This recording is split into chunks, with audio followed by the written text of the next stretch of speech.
नमस्कार, मार्केट से पंचनामा में आप सभी का स्वागत है। मैं हूं सुमित और भारतीय बाजारों के लिए आज वोलेटाइल सेशन। पहले शुरुआती तेजी जो गैप अप ओपनिंग हुई, उसके बाद ऊपरी सौदा बिकवाली, लाल निशान, डीप रेड करीब 50 अंकों के आसपास का, और वहां से एक बहुत ही स्ट्रांग पुल बैक जो मार्केट में देखने को मिला और दिन के ऊपरी स्तरों पर भारतीय बाजार बंद हुए 13,000 के ऊपर मार्केट्स पहुंचते हुए दिखाई पड़े। शानदार सीरीज, करीब 11.5% का रिटर्न इसी सीरीज में भारतीय बाजारों ने कमा के दिया और इसमें भी आउट परफॉर्मेंस आई निफ्टी बैंक की तरफ से 22-23% का एक रिटर्न वहां से भी बनता हुआ दिखाई पड़ा। तो एक बहुत ही स्ट्रांग परफॉर्मेंस मार्केट्स में देखने को मिली और वो रिफ्लेक्ट हुई। आप कोई भी निजी बैंक उठा के देख लीजिए, सभी मोरलेस अपने ऑल टाइम हाइस के आसपास कामकाज करते हुए दिखाई पड़े, बारिंग फ्यू। इसके अलावा प्राइवेट सेक्टर के साथ साथ अब पीएसयूज में भी बाइंग आ रही है लेटर हाफ में। आज के लिए क्लियर कट जो परफॉर्मिंग सेक्टर था वो था मेटल, करीब 5% की तेजी। आप किसी भी शेयर को उठा लीजिए मेटल के नाम पे, हिंडाल्को, नाल्को, सेल, टाटा स्टील, जेएसडब्ल्यू स्टील, सब में करीब 5 से 6% तक का उछाल देखने को मिला।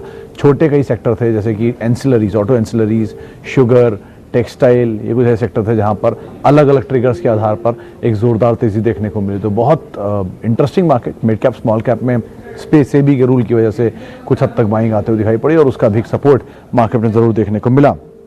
दोस्तों, अगर आप बाजार में ट्रेडिंग या निवेश करते हैं और अभी भी ब्रोकरेज के नाम पर अपने हजारों लाखों रुपए बर्बाद कर रहे हैं तो अब बदलिए और देश के सबसे अच्छे और भरोसेमंद ब्रोकर एंजल ब्रोकिंग के साथ में जुड़िए, जहां पर आपका ब्रोकरेज कुछ भी नहीं लगता है।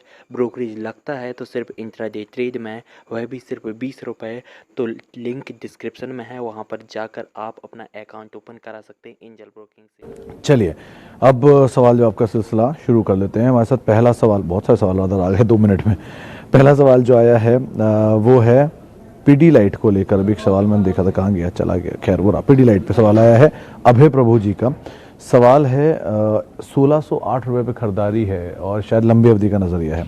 देखिए, पीडीलाइट जिस बिजनेस में है वो business one of the unique business है। मैनेजमेंट से रिसेंटली मैंने खुद इंटरेक्ट किया था, तो उन्होंने जो रिसेंट एक्विजिशन किया एरल लाइट का, वो इनके मार्जिन्स को और बेटर करेगा। पिछले क्वार्टर के कंपैरिजन इनके मार्जिन और बेटर होंगे और उनका ये कहना है कि पूरा इंटरनल अक्रूवल से एक्विजिशन किया गया है, तो कोई डेट भी नहीं उठाया है।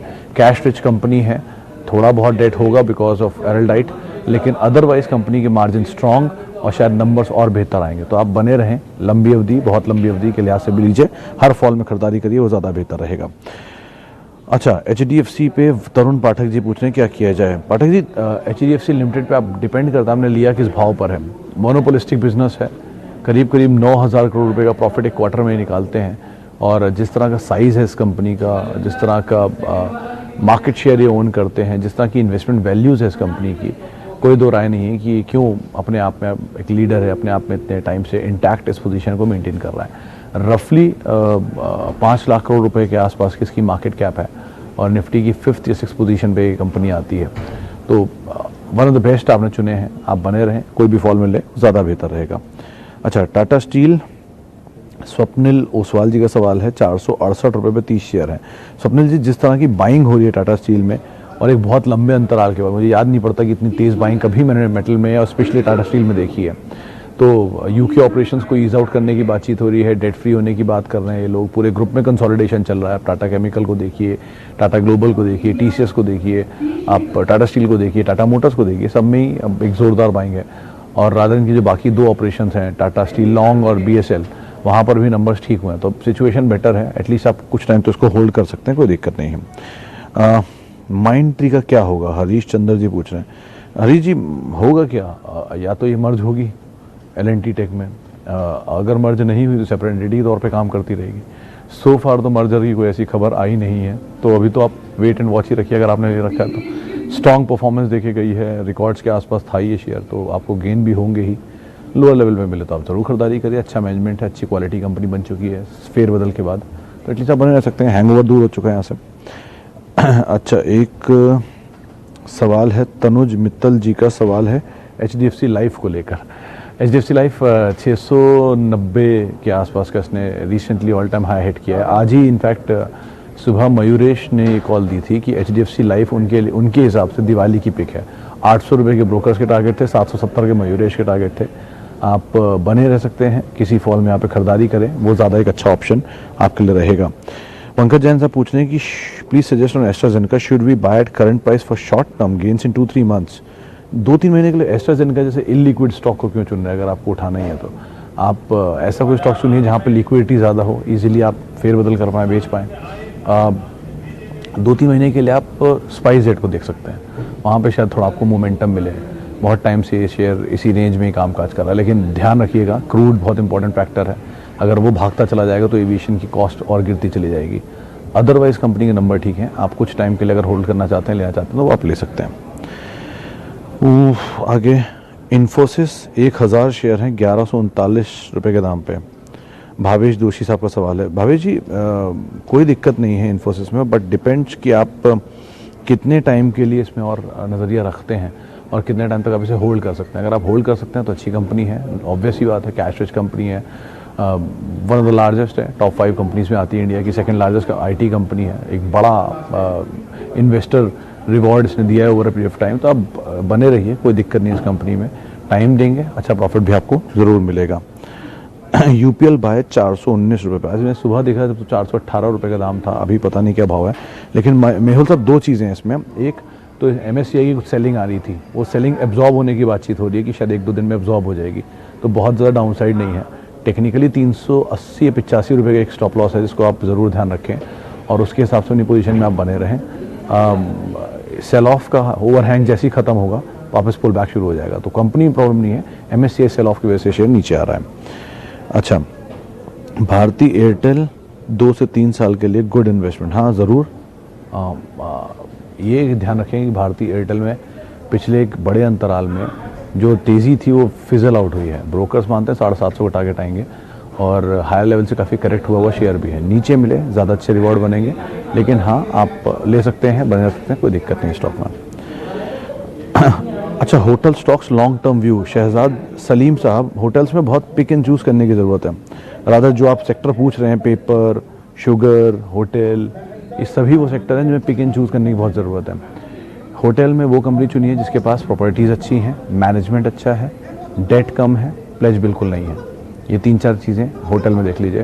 पेपर में होता माँ की सबसे अच्छी कंपनी, उन्हें चलता नहीं है स्टॉक। सीजनल शेयर हैं, कभी मूव आएंगे तो एक साथ सब में आ जाएंगे, 2-4 दिन में ही सब पार हो जाएंगे, लेकिन कभी नहीं आएगा तो नहीं आएंगे। तो पेपर को आप एक बार को अवॉइड कर सकते हैं। शुगर में डेट कंसर्न है, वैल्यू अभी सही दिख रही है इनकी, लेकिन ये वैल्यू और सही होंगी जैसे शेयर और करेक्ट होंगे, तो थोड़ा पेशेंस चाहिए होता है कि शुगर साइकिल पे चलता है, जैसे साइकिल लोअर स्टैंड के आसपास आएगी आपको वहाँ एंटर करना पड़ेगा। तो इन सबको ट्रेड करने के तरीके अलग अलग हैं। होटल के लिए सबसे सिंपल यही है कि आप अच्छी प्रॉपर्टी वाली कंपनी को चुनिए जिसके पास डेट नील हो। इंडियन होटल फिलहाल इन सब में सबसे सही है, EIH ठीक ठाक है, लेकिन बाकी कोई कंपनी जो है कामत वगैरह थोड़ी बेटर थी, लेकिन अभी उनकी सिचुएशन और ख़राब हुई है, तो आप उनके नंबर्स देखिए और उसके बाद ही आप इसमें एंटर करें, वो ज़्यादा बेहतर है। अच्छा, chemical stock for long term, Swapnil साहब, अतुल बेस्ट कंपनी है केमिकल स्पेस में, अगर आप हमेशा रहना चाहते हैं तो। इतना ही सब आप समझ लीजिए कि अतुल के पास फाइजर का 2% और नोवार्टिस का 2.5% स्टेक है, 1.5% या 2.5% स्टेक है। उन स्टेक की वैल्यू अलग से उसको मिलती है और डिविडेंड अलग पाती है जो वो देते हैं हर साल। तो केमिकल स्पेस में आरती इंडस्ट्रीज़, अतुल, टाटा केमिकल, कुछ ऐसे नाम हैं जिनको आप हमेशा रिलाय कर सकते हैं एंटर करने के लिए लॉन्ग टर्म में।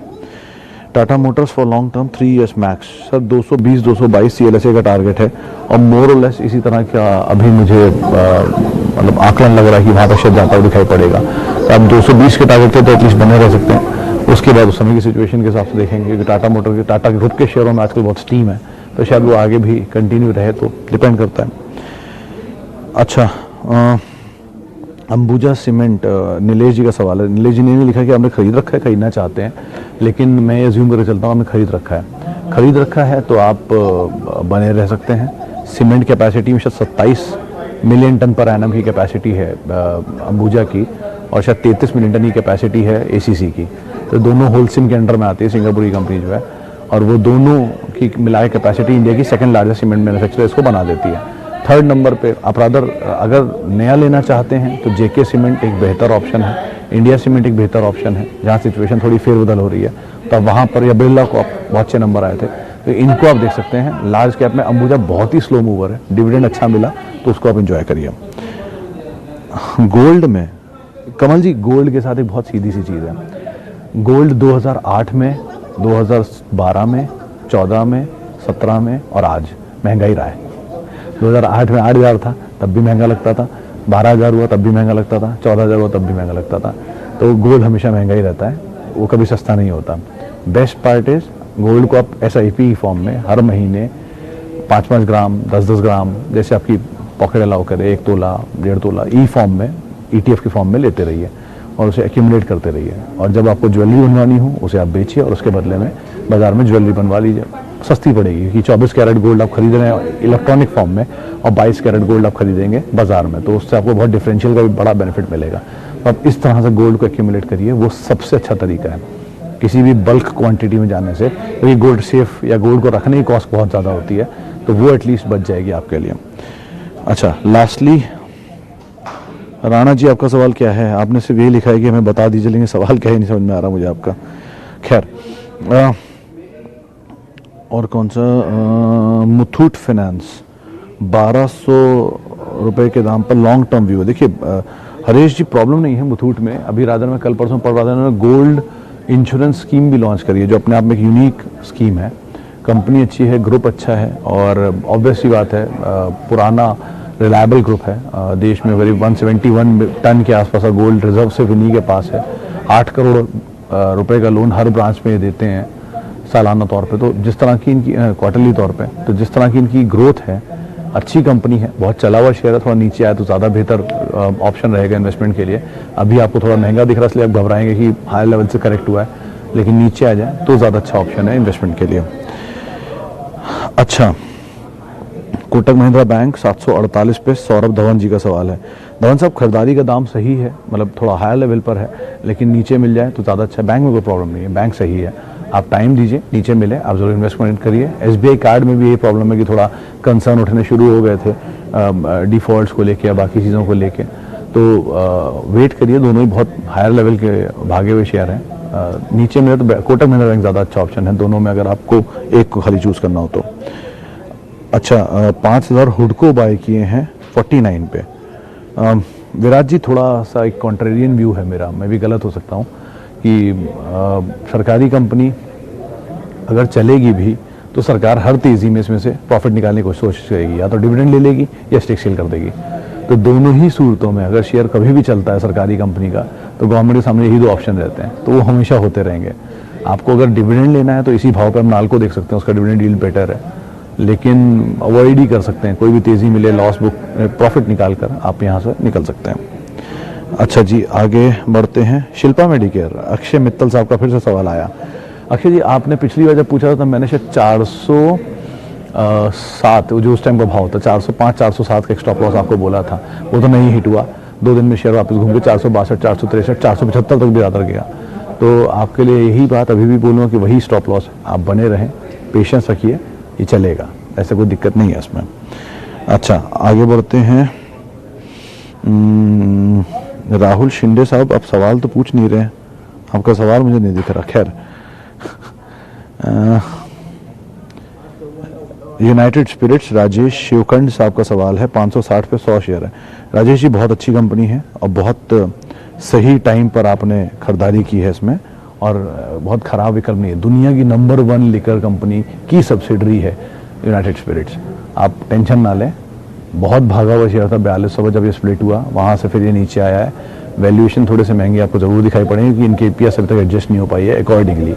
थोड़ा सा सिचुएशन को सुधरने में समय लग सकता है, लेकिन कंपनी में बुराई नहीं है। एटलीस्ट आप बने रहें, नीचे मिले कभी भी 500 रुपये की रेंज में आप खरीदारी करें, 640 पे ऊपर निकल जाए, फिर वापस नीचे आए, ऐसे करके एक्यूमुलेट करें। लेकिन हर बार नीचे ज़्यादा खरीदें, ऊपर कम बेचें, तो आपके पास एक्यूमुलेट भी होते रहेंगे। आप ऐसे करके इसमें चल सकते हैं।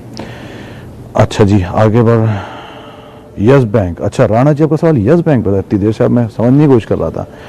दोस्तों, अगर आप बाजार में ट्रेडिंग या निवेश करते हैं और अभी भी ब्रोकरेज के नाम पर अपने हजारों लाखों रुपए बर्बाद कर रहे हैं, तो अब बदलिए और देश के सबसे अच्छे और भरोसेमंद ब्रोकर एंजल ब्रोकिंग के साथ में जुड़िए, जहां पर आपका ब्रोकरेज कुछ भी नहीं लगता है। ब्रोकरेज लगता है तो सिर्फ इंट्राडे ट्रेड में, वह भी सिर्फ 20 रुपये। तो लिंक डिस्क्रिप्शन में है, वहां पर जाकर आप अपना अकाउंट ओपन करा सकते हैं एंजल ब्रोकिंग से। खैर, यस बैंक के लिए राणा जी, आपने खरीदारी 14 रुपये रुपये में की है, आपको शायद डबल भी हो जाए शेयर, मैं इसमें कोई दो राय नहीं रखता। लेकिन एक ही केविएट है कि ये स्टॉक में जब तक नंबर ठीक नहीं होंगे तब तक कभी भी लॉन्ग टर्म मत रहिएगा। छोटी अवधि में जो जो प्रॉफिट मिलता जा रहा है आप लेते जाइए, निकलते जाइए। Vodafone, yes bank, IOB, ONGC, ये सब वो शेयर है जिनके बाजार में 2000 करोड़ से ज़्यादा शेयर हैं। तो इतनी बड़ी इक्विटी को संभालना अपने आप में बहुत मुश्किल है। तो इस लिहाज से भी यस बैंक का चलना थोड़ा मुश्किल लगता है हमेशा। तो आप कोशिश करिए कोई भी तेज़ी मिले, आपको लॉस कम हो, प्रॉफिट हो रीजनेबल, या आपका डबल भी हो सिचुएशन, तो एटलीस्ट कुछ से पैसे से निकल जाइए, ज़्यादा अच्छा रहेगा।